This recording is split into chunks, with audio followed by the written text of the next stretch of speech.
Lab Guy here. I have very good news for you today. The long-awaited hardware deep dive video is ready. The 10.4 Eleanor is a completed project. It is functional and ready for use, and I'm ready to reveal to you the circuitry in detail so that anyone interested in duplicating it or making their own variant of it can get started now. This video will not delve into the software. That will be covered in the next video. So, without further ado, let's begin the deep dive, shall we? Enjoy!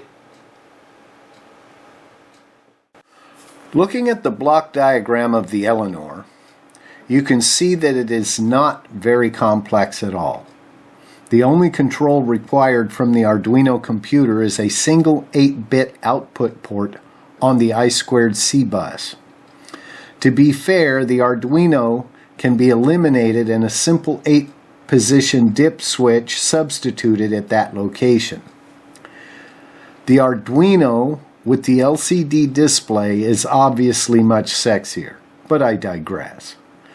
This port selects which frame of stored video is presented on the output. Each frame consists of 32 lines by 64 pixels per line. This is a total of 2048 pixels. The images are stored as 256 individual frames in 3 separate half-megabyte memory chips. Each chip is a monochrome frame buffer containing either red, green, or blue image information. No compression is used. All data is 24 bits per pixel. A single image requires 6,144 bytes, or 3 times 2048 bytes. The video address counter runs continuously on pulses provided by a simple timing state machine. The video address constitutes the lower 11 bits of the memory address. The remaining upper 8 bits of the address are static and come from the frame selector port. This port is operating as an I2C bus output port connected to a second parallel 8-bit latch. This second latch clocks in the frame number value from the I2C port during the frame reset. This guarantees that the images switch cleanly during the frame blanking interval. The frame memory chips store 524,288 bytes as 256 separate images of 2 kilobytes each. The output of the memory chips are latched to prevent glitches when the address bits are changing.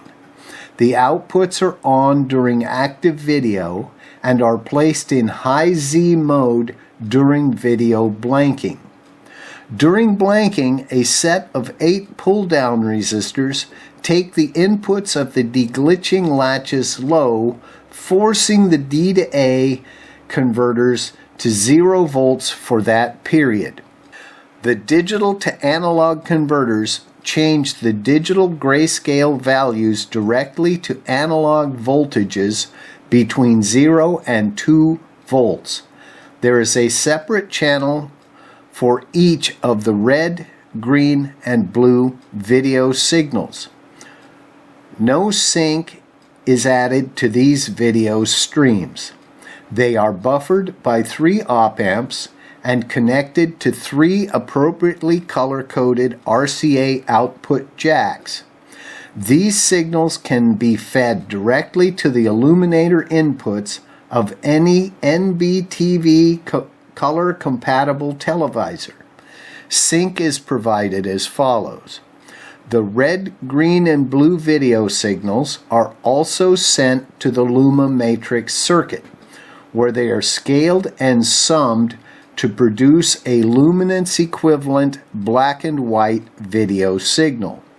Blanking and sync are added to the luminance signal to form a complete CVBS, that's composite video blanking and sync, output signal for direct use by monochrome televisors or to provide servo sync to color televisors.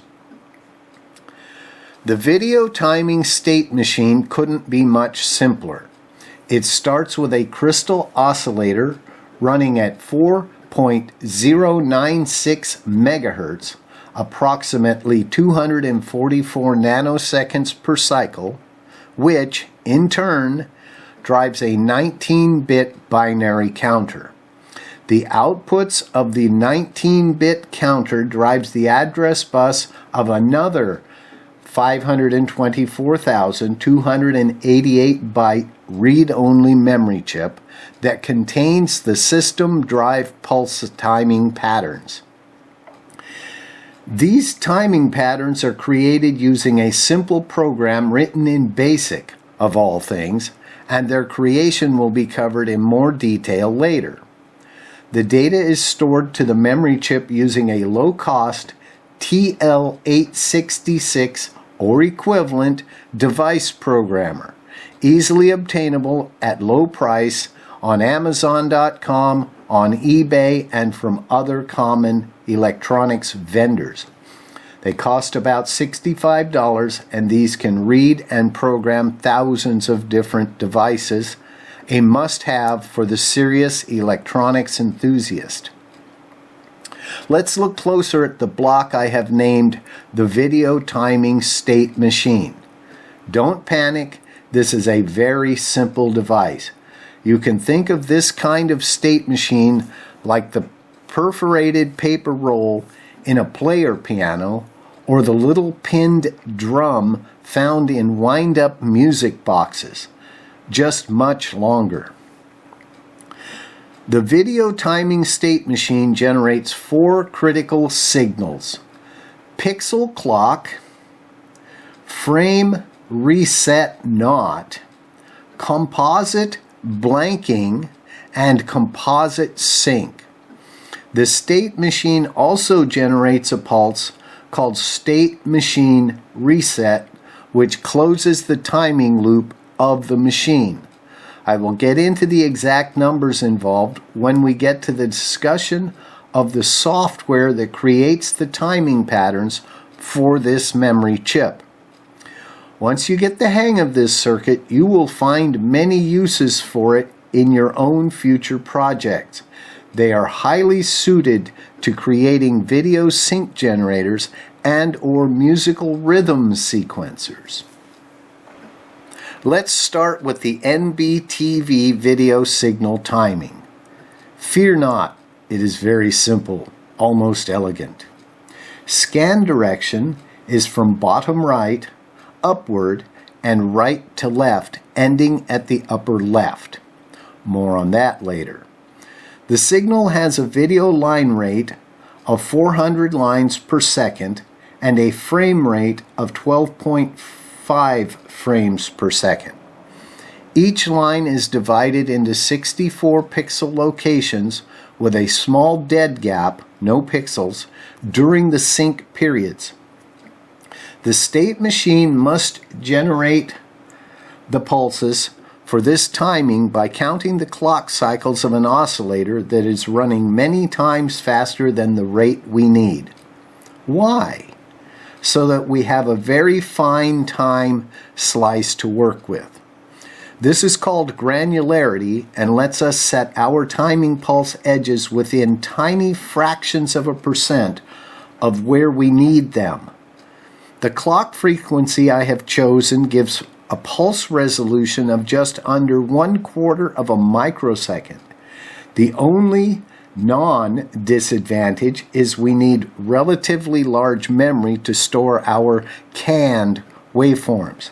Since I already had 0.5 megabyte memory chips for the video frames, I used the same device for the timing pulses.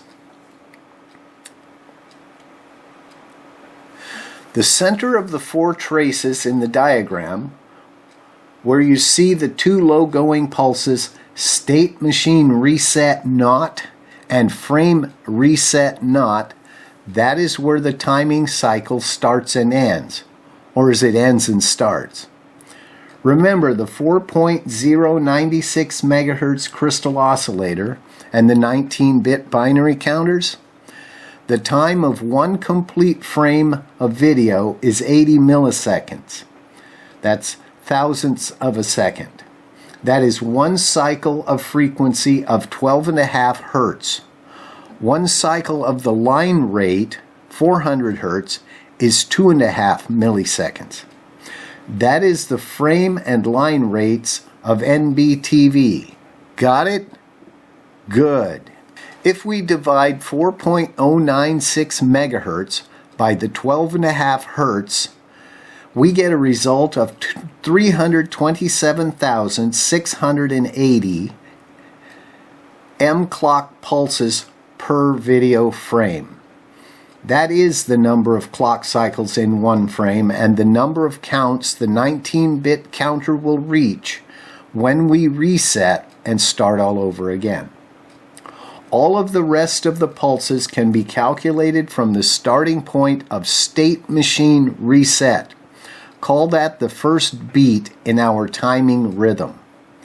The memory chip contains 524,288 byte locations, and we only need 327,680 of them, or 62.5% of the memory chip capacity. Thus, all of the pulses will easily fit within.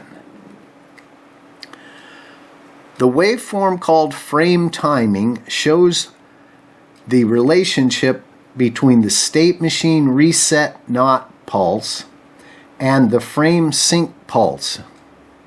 Note that state machine reset not is only one cycle wide, while frame reset not is a comfortable 48 clocks wide, still tiny in this timing scheme.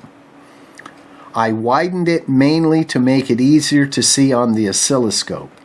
The frame sync pulse is misnamed on the diagram shown here. It is correctly called frame reset. Its primary function is to reset the 11-bit pixel counter in the frame buffers at the start of each frame. In the NBTV format, frame sync is indicated by the absence of one of the line sync pulses. Hence, no actual frame sync pulse is required. The 2 waveforms in this diagram show the relationship of the composite blanking, when the video is turned off, and the composite sync, which the televisor uses to get timed up to incoming video. These 2 pulses are ultimately added to the luminance video output to create a CVBS, composite video blanking and sync signal for monochrome monitors and for servo motor or scan sync when sent to color monitors. Composite blanking assures that the analog video goes to 0 volts during the blanking period, so we can precisely add the negative going sync pulses to the composite video stream. The video outputs produced by the Eleanor are DC locked to the 0 volt reference level. Sync goes in the negative direction and analog video always goes in the positive direction. There are 32 lines in a frame and 31 sync pulses. One sync pulse is left out to indicate frame sync. This is differentiated from line sync by use of a very simple missing pulse detector circuit in a monitor. This final timing diagram is pixel clocking and details the relationship between the composite blanking and the pixel clock. Pixel clock both advances the video address counters and triggers the deglitching latches between the output of the frame memory chips and the D to A converters. Each cycle of pixel clock is 151 M clock cycles long and pauses briefly during the video blanking interval. In this way, all of the 64 pixels are clocked to the display device while the line is active, and no image information is lost beneath the blanking pulses. In my system, there are no blanked lines. All 32 lines are used for active video. Face it, when you only have 32 lines in your picture, every line and pixel counts. In the first schematic diagram, we see three major subsections of the 10-4 Eleanor circuit. Upper left is the master clock 4.096 MHz crystal oscillator, the 19-bit binary counter consisting of three 74HC590 chips, the half megabyte timing memory chip, a Silicon Technologies part number 29F040, and an 8-bit deglitching latch, a 74HC574.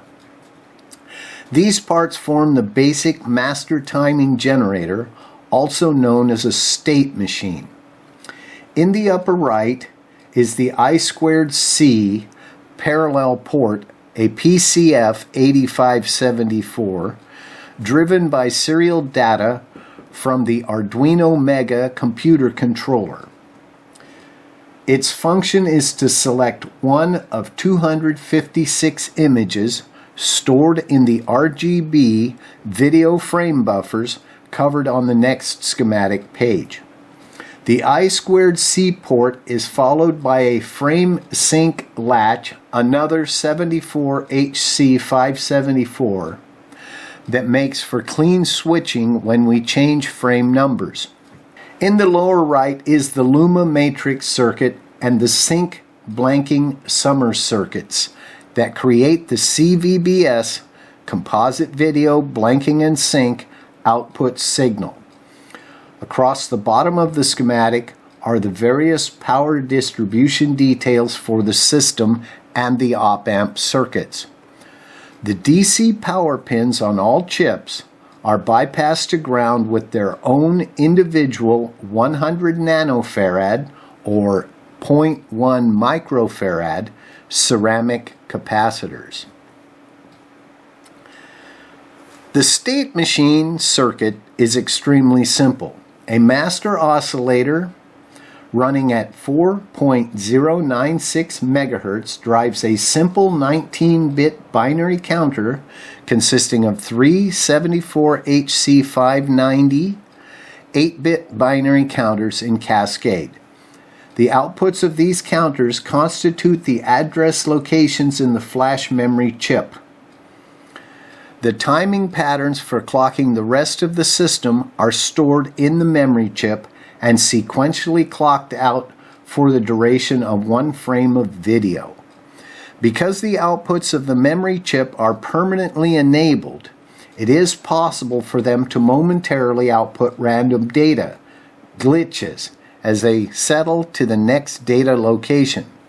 So to prevent the glitches from causing random misoperation of downstream devices, the glitches are removed by reclocking the signals with the external 8-bit latch U3, a 74HC574.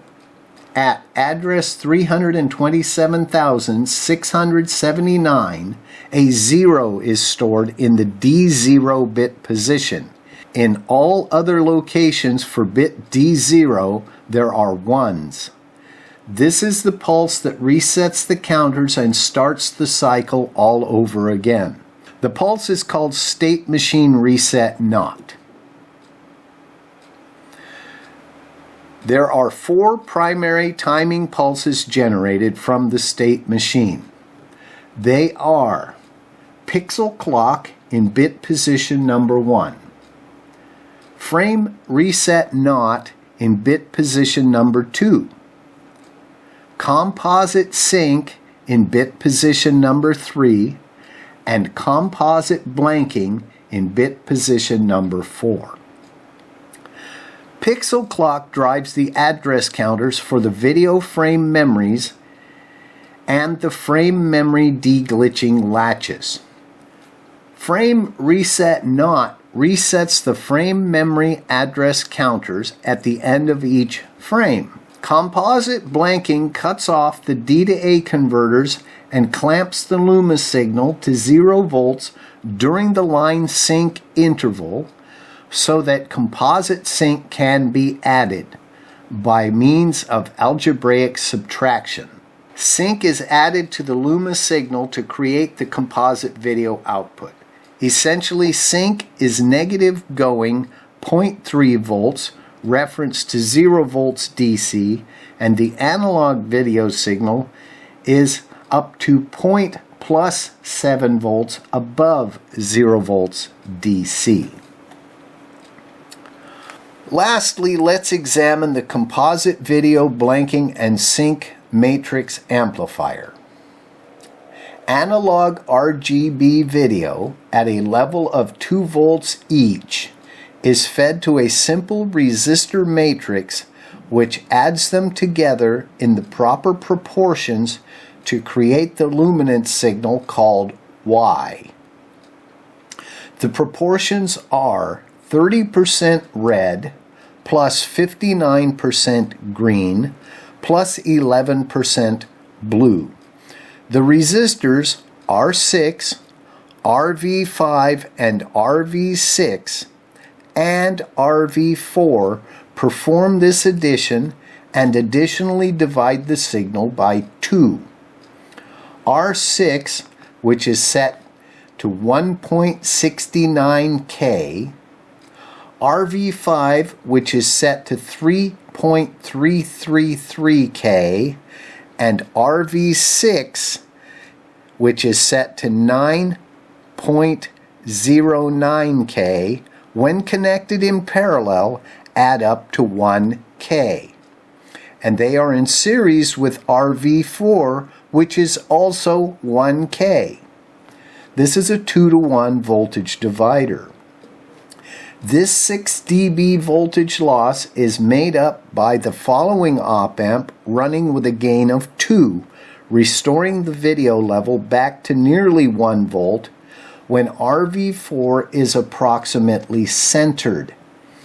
The 2 volt video is at the top of RV4. Actually, the analog Luma is set to 0.7 volts. The output of the pot RV4 is passed through a series resistor R7, 499 ohms, so that the field effect transistor Q1 can clamp the line to 0 volts during blanking for the addition of the sync pulse. The sync pulse level is set to negative 0.3 volts on the output by way of RV7, the sync level set pot. Looking at the second page of the schematic, it couldn't get much simpler. Upper left are the 2 binary counters, 74 HC590s, U16 and U18, that run the continuous 11-bit video address for counting pixels out of the 3 frame memories, U4, U10, and U19. On the upper left of each memory chip, you will see the 8 frame select bits forming the upper byte of the memory address. The data outputs of the memory chips are coupled to the deglitching latches, 74 HC574s, U5, U11, and U20. Note that all 3 of these memory buses have 4.7K pull-down resistors attached. During video blanking, the outputs of the memory chips are disabled and placed in high Z mode. The resistors then present a binary 0 to the inputs of the deglitching latches. This couples through to the 3 analog to digital converter chips, AD7533s, U6, U12, and U21, forcing them to 0 volts on their outputs during video blanking. That's the theory anyway. For whatever reason, blanking had to be reinserted in the Luma circuit to make sync addition work properly. The outputs of the A to D converters, for whatever reason, go from 0 volts to -1 volt.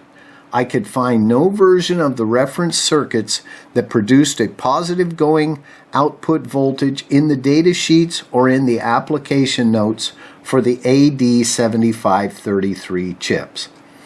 So my solution was to follow the digital to analog converters buffer op-amps with a second set of op-amps that inverted the video and amplified it by a gain of 2. The gain of 2 is to compensate for the 2-to-1 voltage drop of the properly terminated 75 ohm video line driver outputs. This is normal in all properly designed video systems. We're now looking at the parts placement for the 10.4 Eleanor video board. You'll note that circuit flow is generally left to right. Placement is very clean and logical. The adjustment pots are mostly located to the right in generally one location. J1 is shown as 4 pins, it is 3 pins. And J2, I believe the power connector is shown with 3 pins, and in the final form it has 4 pins. J3, the video output, is an 8-pin output jack. So if you copy the board, this is the recommended placement of your components. And that's all we can say about the parts placement drawing. The internal wiring of the main box is very simple. Power enters through a female 5-pin DIN jack on the rear panel. This feeds plus 5 volts, plus 12 volts, and minus 12 volts and ground to the 10.4 Eleanor video board, and plus 12 volts and ground to the Arduino Mega board. All 3 DC voltages are switched off and on simultaneously through a triple single-pole double-throw toggle switch. The rotary encoder control connects to the Arduino directly to I/O bit pins. The LCD and frame select port share the I2C bus. The LCD is a 4-line by 20 character unit with a yellow-green backlight. This concludes the hardware deep dive explanation. So that was the 10.4 Eleanor hardware deep dive video. I hope you enjoyed it. I hope you got something out of it. Thank you for watching to this point.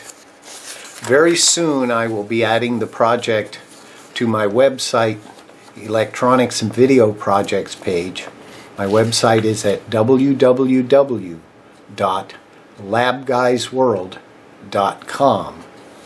In that article you'll be able to download this spiffy PDF file which contains all of the detailed schematics, block diagrams, component placement drawings, and more, as well as beginner binary files for your state machine ROM and for the image memory ROMs. I will provide the default files for the image memory ROMs and the basic programs which will allow you to put your own images into those memory files and then program your own chips. Remember, you'll have to get an LT866 device programmer of your own, but I highly recommend that if you're building this type of hardware project, you should have that tool in your toolbox. So moving on, I'd like to welcome all of the new subscribers. We are really gaining an audience out there, and I want you to know that I appreciate it, and I appreciate each and every person that comes to view these videos. It shows that you have a unique sense of taste and a unique curiosity into video hardware, especially unique video hardware. There's a lot of information about regular standard def and high def equipment and using such equipment, but virtually no information on how such things work. So I'm filling that gap for you, and I hope that you gain something from it, whether you delve into this hobby or you're just filling your general curiosity. So welcome all new subscribers. Thank you to all of my old subscribers. I appreciate you all, believe me, from the bottom of my heart. It's wonderful that a subject as arcane as this can attract an audience as large as I have. So thank you. So I hope you look forward to the software deep dive video, which should be the next one. And until then, Lab Guy out.